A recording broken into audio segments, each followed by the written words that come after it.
Mon prochain invité est né à Rosemont, à Montréal, mais il a surtout été mon patron à la télévision. C'est avec beaucoup de plaisir que j'accueille Daniel Asselin. Salut, Daniel. Salut, François. Comment ça va? Plaisir d'être ici. Hey, Daniel, raconte-moi, t'es un gars de sport qui a travaillé dans une salle des nouvelles comme directeur des sports, aussi comme directeur de l'information.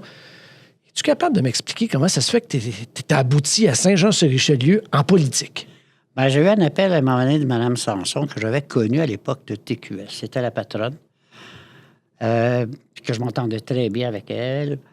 Je suis parti de TQS au moment où Québécois l'a acheté. Il y a eu tous les changements qu'on connaît. Je me suis ramassé à Radio-Canada et 6 mois après, Claire Sanson devenait encore ma patronne. Fait que là, mais elle n'est pas restée longtemps. Puis bon, puis on est restés des bons amis, puis on s'appelait, puis bon. 1914, en 2012, 1914. 2012. C'est la première guerre, ça. Oui, c'est ça. C'est parce que je viens de visiter le musée du 22e régiment. 2012, elle perd ses élections et 2014, elle décide de se représenter. Moi, en 2012, j'avais un contrat à Trois-Rivières. J'avais suivi la campagne électorale dans une salle de nouvelles, mais à Trois-Rivières. 2014, je suis comme semi-retraité. Je suis revenu à Montréal et j'ai un appel de Claire qui me dit « J'aurais besoin de toi parce que je me représente. Veux-tu me donner un coup de main? » J'ai dit « Ben, j'ai jamais fait ça. » Ben, elle dit, t'es journaliste, tu sais comment ça marche, puis les communications, tout ça. J'ai dit, OK. Elle me dit, par contre, si je gagne, tu restes. C'était ça l'arnaque. Oh! C'était un contrat à long terme? Oui, ben c'est ça. Alors, ben, on a gagné, puis je suis parti de Rosemont. Puis je me suis revenu à Saint-Jean. Et je suis à Saint-Jean depuis 5 ans maintenant. Un nouveau Joannais. Comment tu trouves ça, te retrouver sur la rive sud de Montréal?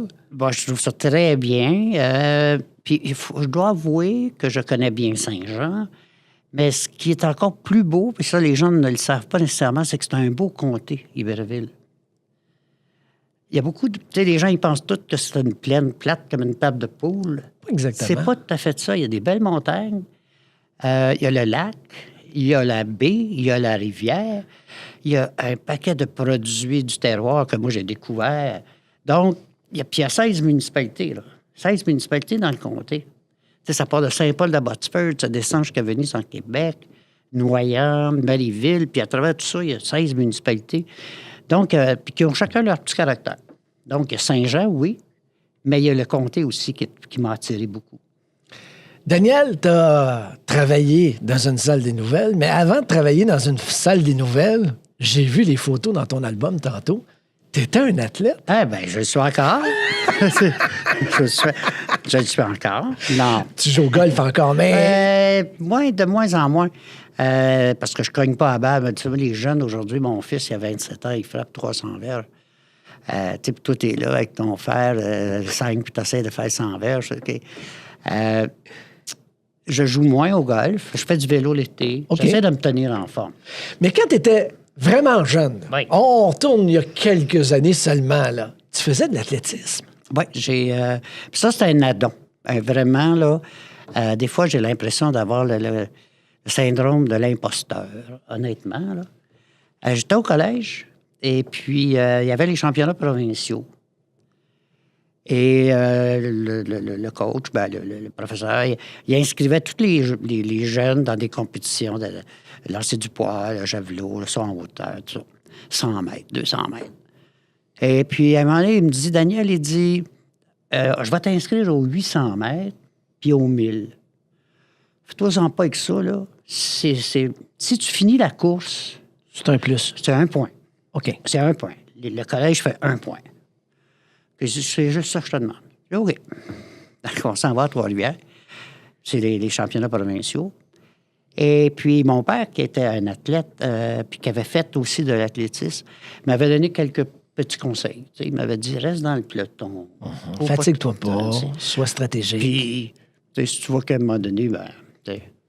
Alors, juste sans blague, là. C'est pour ça que je dis des fois, c'est la course, ça part. C'est 800 mètres. On part. Puis là, je me tiens dans le peloton. Puis on fait tuc, tuc, tuc, tuc, tuc, tuc. Puis honnêtement, je trouvais que ça allait passer vite. OK. Il reste 200 mètres à faire. Je pars. Je finis premier. Oh. Je gagne. Première expérience, premier. Oui. Ça va bien. Et le 1000 a lieu, le 1500 mètres, a lieu 15 minutes après. Faut que tu reprennes ton souffle. Oui. Même si tu arrêté, j'embarque dans le peloton, beding, beding, beding, on court, on fait 3 tours. Puis à un moment donné, je trouvais que ça allait pas assez vite. Puis je dis pas ça, là, de façon prétentieuse. Je pars. Encore une fois. Puis je gagne. Oh. Mais l'athlétisme, pour moi, c'était comme... moi, j'étais un joueur d'équipe. C'est le hockey, le baseball, le football.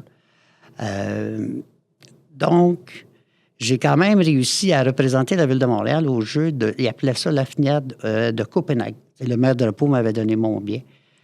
Et puis, quand on était ramassé, puis ça, c'est une anecdote, François, on s'était ramassé à Copenhague, dans le stade, il y avait 30 000 personnes. Oh! Hey, là, c'est impressionnant. Là, de garde, là, tu sais, là, t'es habitué de courir au parc Jory devant ta blonde, puis ton père et ta mère, là, tu sais, là. Il y avait 30 000 personnes, j'étais impressionné. Et là, ça allait pas mal plus vite que dans le petit peloton à Trois-Rivières. Oh, bon Dieu, oui. Mais j'avais quand même réussi à faire la finale. J'étais arrivé 7e. Mais j'avais baissé mon temps de presque 10 secondes. Parce que, bon, là, ça allait vite. Puis il y en a là-dedans que je me souviens, on était en 67, qui l'année d'après était aux Jeux de Mexico. Wow. Donc, non, ça va vite, là. Oui, là, ça va vite. Là. Ah oui. Puis ce que les gens savent peut-être pas, mais en tout cas, les gens qui suivent l'athlétisme comprennent très, très bien, c'est que tu te présentes dans une compétition, le but, c'est pas nécessairement de gagner, c'est de battre ton record personnel. Ah oui, c'est ça, c'est un sport individuel. Là, oui. Là. Alors, si tu réussis, c'est déjà... Tu viens de mentionner, moi, Daniel Asselin, pour moi, c'est un amateur de football. Ah ben oui. Tu as joué au football. J'ai joué. Tu as même coaché au football. J'ai coaché, j'ai fait l'analyse à Radio-Canada et à TVSQ. Ça, François, c'est l'ancêtre... d'RDS. Ah, moi, je sais. Puis on faisait ça... Écoute, j'étais l'analyste. C'était qui était le descripteur? J'ai eu Jean-Paul Chartrand. OK. Fils. Oui. J'ai eu M. Allé, qui est à Sherbrooke. Sylvain Allé. Oui, il va me dire, hey, monsieur. Il y en a des noms que j'oublie, là. OK. Mais j'en ai fait beaucoup avec Jean-Paul. Et puis, on faisait ça, on n'était pas en direct, hein. On faisait la première demi. C'était du football collégial. OK. On faisait la première demi. Et le gars partait avec la cassette. Ben, la cassette, c'était immense. Oui, là, les grosses cassettes 3/4. Oui, oui. Il partait avec ça. Il allait le mener à la mise en onde.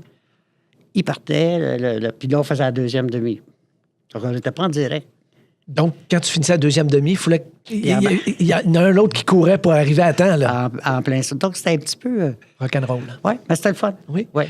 J'ai eu des réalisateurs qui, après, je pense à j'oublie son nom, merde. Excusez. Rinaldo De Cesare. Oui, Okay. oui, j'ai travaillé avec Rinaldo, qui a travaillé pour Moldstar. Oui, et Rinaldo était comme moi, un jeune là, qui commençait, puis c'était lui qui réalisait. Hey, c'est sensationnel. Ouais, quand tu joué à Rinaldo, on se parle tout le temps. Te souviens-tu? Ouais. Mais tu as joué beaucoup. Oui, au Collège des Eudis. Nous autres, les pères Eudis avaient... quand on commençait l'année, il y avait deux choses qu'ils nous disaient. Il dit, faut gagner F égale MA. Ça, c'était l'ancêtre de Génie en herbe. OK. Puis le championnat de football. Donc, on jouait beaucoup au football. Après ça a été au cégep. Et puis après le cégep, j'ai coaché. T'as coaché quel niveau? Collégial. Aussi? Puis, oui, on venait jouer ça à Saint-Jean, contre les Géants. Contre les Géants? Oui, j'ai quelque chose. J'ai oublié de te montrer ça tantôt. 76, 77, 78, là, la rivalité Géant de Saint-Jean, Gaulois de Rosemont, c'était quelque chose. C'était quelque chose. C'était quelque chose. Puis quand on venait jouer ici, je dirais que sur les 4 matchs qu'on a joués contre les Géants, on en a gagné 2, on en a perdu 2. Il y avait une belle rivalité. C'était une belle rivalité. Malheureusement, le programme de football au cégep de Rosemont n'a pas survécu aussi bien. Il est même mort. Donc, je suis quand même content de voir le succès que connaissent les Géants, là. Mais aussi de les avoir battus... à 2 fois! Je reconnais le compétiteur. En 76 et 77. Donc, tu as touché au football, tu as même été entraîneur de football. Comment tu trouvais ça, l'esprit d'équipe au football? Ah, c'était extraordinaire. Moi, il y a des jeunes que je rencontre qui ont joué au football. Puis c'est la discipline, le travail d'équipe, parce que c'est vraiment le sport d'équipe à la perfection. Là. S'il y en a un sur les 12 ou les 11 aux États-Unis qui ne fait pas sa job, c'est fini. Ça marche On pas. n'en parle plus, ça marche pas. Ça marche pas. Ça marche pas. Donc, puis c'est pas un sport, c'est un sport difficile. Oui, c'est ça.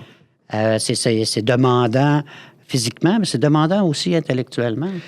Je te posais la question, Daniel, parce que par la suite, dans ta carrière, tu as dirigé des salles des nouvelles. Est-ce que tu essayais de reproduire un peu ce qui se passait, pas sur le terrain, mais je veux dire, pour ce qui est de l'esprit d'équipe, diriger ton personnel? Est-ce que c'était un peu inspiré de ton passage au football? Tout à fait. Si tu te souviens, François, à l'époque de TQS, puis c'est de même partout, tu as ton journaliste, tu as ton caméraman, tu as ton monteur, tu as ton lecteur de nouvelles, tu as celui qui va faire le son. Tout ça, ça se tient. Ouais. Là. Puis il n'y a personne de plus important. Même s'il y en a des fois, parce qu'ils sont à l'écran. Devant la boîte à grimaces, comme je dis souvent. Là. Mais ils ne sont pas plus. S'il n'y a personne en arrière du Kodak. T'es rien. T'es absolument rien. Ouais. Donc, moi, je poussais énormément pour que ce soit vraiment un travail d'équipe. Je pense avoir réussi. Oui. Ça, je peux te le confirmer. Pour avoir travaillé pour toi, là, c'était vraiment très, très bien. Moi, je me rappelle d'une parole de Daniel Asselin. Lorsqu'il a quitté TQS, j'étais dans la salle des nouvelles. Et Daniel Asselin avait dit « Je suis tanné de gérer de la décroissance. C'est pour cette raison-là que je quitte vers Radio-Canada. » Mais tu as quand même vécu des choses exceptionnelles à TQS. Ah, bon Dieu. Moi, je dis tout le temps que c'est une des plus belles périodes de ma vie. Ah oui? Je suis parti, moi, je marche par séquence de 10 ans à peu près. J'étais 10 ans à la presse canadienne. Puis en 86, je me suis en allé à TQS, où j'étais là jusqu'en 98. Ça a été la plus belle période de ma vie. C'était parce qu'on partait quelque chose. C'était incroyable. C'était le premier bulletin de 30 minutes au Québec. Oui. Et là, les gens ont peut-être de la difficulté à s'imaginer ça parce que RDS maintenant en présente sans arrêt. Là. Mais à l'époque, faire un bulletin de 30 minutes par jour de sport, on disait de quoi on va parler? Il y a juste le Canadien ou presque. Il y avait les Expos, il y avait les Alouettes. Mais on a réussi à faire un bulletin. D'ailleurs, il y a quelque chose qu'on en est très, très fiers juste devant toi. On avait même gagné un Gémeaux. Je pense qu'on avait été en nomination Gémeaux 9 années sur 10. Oui, mais c'était toi, Radio-Canada, qui gagnait. Sauf que c'était... Puis moi, cette année-là, en 95, j'étais assis dans la salle et puis j'étais avec Vincent Leduc et Mme Sanson. J'étais assis dans la salle. Puis là, tu sais, c'était la présentation hors norme, hors onde. C'est ça. Que là, on est assis dans la salle, puis là, il présente. Puis là, je me souviens plus. C'était... Mais la personne dit, bon, ben le gagnant du Gémeaux pour la meilleure émission sportive, Sport Plus. Puis là, je suis resté comme assis. Tu sais, j'ai dit, j'ai-tu bien compris? Et là, je me suis levé. Je suis en allé chercher le trophée. Puis la première chose que j'ai faite, j'ai appelé à la salle des nouvelles. Moi, je me rappelle que tu m'as appelé chez moi pour me dire, François, qu'est-ce que tu fais? C'était à Pâques. Il y avait plein de monde, même dans la maison. Puis là, tu me dis, es-tu bien assis, mon François? On vient de gagner un Gémeaux. Ouais. Hey, c'était un moment incroyable. C'était un moment incroyable parce qu'effectivement... Une petite équipe. Une toute petite équipe. Et puis, comme tu dis, faire un bulletin de 30 minutes, c'était vraiment révolutionnaire. Parce que tout le monde faisait des bulletins de 5-6 minutes. C'était des highlights. Il n'y avait pas d'analyse, pas de reportage. Pas de reportage de fond. C'était vraiment, là, pèse sur le piton, puis tu en as pour 5 minutes. Puis c'était fini. Nous, on s'est dit, non, on est capable de faire mieux que ça. On est capable de faire mieux que ça. Puis effectivement, le fait... Ça a été précurseur à beaucoup, beaucoup de choses. Comme le Grand Journal aussi. Tu sais, le Grand Journal, au niveau de l'information générale, a été précurseur dans un paquet d'affaires. Les gens nous suivaient, ils faisaient copier. Les gens ne se souviennent pas que dans les années 92, 93, 80, on était numéro 1 à la fin de la journée. Ouais. Le bulletin de fin de journée, pas de fin de journée, pas de fin de soirée, mais de fin de journée, là, 5h, 5h30. On était numéro 1. Numéro 1. Moi, Daniel, je ne sais pas si je te l'ai déjà raconté, mais je faisais le hockey aussi à l'époque. Et je me rappelle d'avoir été à New York. Et là, je ne sais pas si vous êtes capable de vous rappeler de ça, mais il y avait une caméra qui se promenait dans la salle des nouvelles lorsqu'on faisait une nouvelle, autant au Grand Journal qu'à Sport Plus à l'époque. Et là, les journalistes à New York, les gens qui travaillent sur les matchs de hockey, c'est les gens des grands réseaux, là. ABC, NBC, CBS. Et là, ils me disent, qu'est-ce que tu fais dans la vie? Je leur dis, on fait des bulletins de 30 minutes le soir. Ah, comme un peu ESPN qui était énorme. Et là, la semaine d'après, on était retourné faire un match au New Jersey. C'était les mêmes techniciens. Et quand les gens de New York ont vu ce qu'on faisait avec la caméra, la Steadicam qui se promenait dans la salle des nouvelles, ils étaient renversés. Ils ont dit, vous faites de la télévision, vous êtes 10 ans en avant de nous autres. Puis on ne le réalisait pas ici au Québec. Non, puis on a essayé. On a, avec le Grand Journal, on avait notre camion satellite, puis on l'a envoyé sur place. On a fait des choses qui ont... Ce qui a mis sur la map, malheureusement, le Grand Journal, ça a été la crise amérindienne. On avait notre mobile, donc on pouvait être en direct. Puis on avait le mobile de nos collègues d'Ottawa, qu'eux autres étaient installés à Châteauguay. Puis nous, on était installés à Oka. Donc, on couvrait les deux bords de la rivière, les deux bords du lac. On a clenché tout le monde. On a clenché tout le monde. Et là, le Grand Journal a monté en flèche. On battait M. Bruno à TVA. Montréal ce soir, il n'y avait que il ne parlait pas souvent de Montréal, mais il y avait le titre Montréal ce soir. Alors que nous, on était très, très, très local. Vraiment local. Très local. Tu sais, on s'était dit, il n'y a personne qui va couvrir Montréal mieux que nous autres. Québec faisait un job extraordinaire à Québec. Très bon. Sherbrooke faisait une belle job à Sherbrooke, Trois-Rivières, Val-d'Or. Puis nous, on s'est dit, nous, on va se concentrer sur Montréal. C'est sûr qu'on faisait quand même des nouvelles internationales, nationales, mais c'était d'abord et avant tout Montréal. Ça a été comme... Tout le monde s'est dit, oh bon Dieu, si je veux savoir ce qui se passe dans ma ville, c'est là qu'il faut que j'aille. Par la suite, tu as quitté pour aller à Radio-Canada. Ça, c'était pas mal plus gros que TQS. Ah, bon Dieu. Tu as géré, entre autres, la soirée du hockey, les Jeux olympiques. C'était tout un défi. C'était tout un défi, puis surtout que moi, j'étais considéré comme l'outsider. C'est pas facile dans ce temps-là. J'avais pas été élevé dans la tour, j'arrivais de l'extérieur. J'ai pas eu de problème à rentrer à Radio-Can. Les gens m'ont respecté, il n'y a pas eu de trouble. Ça a pris quand même 3-4 mois, des fois, pour ajuster, là. Malheureusement, puis ça, il faut que je le dise, moi, j'ai aimé mes années à Radio-Can sans problème, à cause justement, surtout des Olympiques. Mais ça a été aussi une période de décroissance. Malheureusement. Oui. Là aussi. Oui. Pour toutes sortes de raisons. Je pense que l'arrivée des réseaux spécialisés a changé complètement la donne. Complètement. Et puis, Radio-Canada, pendant des années, des décennies, était tout seul à faire du sport. Mm-hmm. Donc, il faisait du baseball, du football américain, du football canadien, le curling, les Jeux du Commonwealth, les Jeux panaméricains, les Olympiques, en tout cas, you name it, il y avait tout. Il était tout seul. Sauf qu'à un moment donné, ça a commencé à baisser. Puis, en baissant, ça coûtait plus cher aussi. Oui. OK? La captation d'un match de hockey, de baseball, de football, ça coûte des sous. Et l'arrivée des réseaux spécialisés, eux, c'était leur gagne-pain, là. C'était leur pain puis leur beurre, là. Il fallait absolument qu'ils aient des propriétés sportives. Donc, ils mettaient les sous pour avoir les droits. Puis Radio-Canada, à un moment donné, a laissé tomber. Ça a commencé par la Ligue canadienne de football. Ensuite, les séries éliminatoires qu'on faisait dans l'Ouest, parce que Radio-Canada faisait et l'Est et l'Ouest. On a laissé tomber l'Ouest. On a laissé tomber le baseball. Ça m'a fait bien de la peine. Ouais. Puis c'est moi qui l'ai annoncé à Claude Raymond. Et puis, j'ai dit, Claude, malheureusement, ça va être il reste 2-3 matchs dans la saison. Ça va être les derniers qu'on va faire à Radio-Canada. On connaît que Claude, c'est un amoureux du baseball et il l'a pris mal. C'est sûr. Puis moi aussi. Puis moi, je l'avais appris en plus la veille de commencer les Jeux panaméricains à Winnipeg. Je me dis, il aurait pu attendre pour me le dire dans 2 semaines. Alors, non. Alors, on a laissé tomber le baseball. Puis, le Grand Prix. La plus grosse claque, par contre, ça a été la soirée du hockey. C'était la plus vieille émission Radio-Canada. Ça faisait 50 ans. On fêtait le 50e anniversaire. Et puis, pour des raisons, encore là, des raisons monétaires, Radio-Canada a décidé de sortir du hockey. Ça a été un dur coup pour Radio-Canada. Ça a été un dur coup. Ça a été la fin du sport tel qu'on le connaît à Radio-Canada. Puis là, les Olympiques, on a perdu les Olympiques de 2010 à Vancouver. À Vancouver. Dans notre pays, pour Radio-Canada, c'était énorme.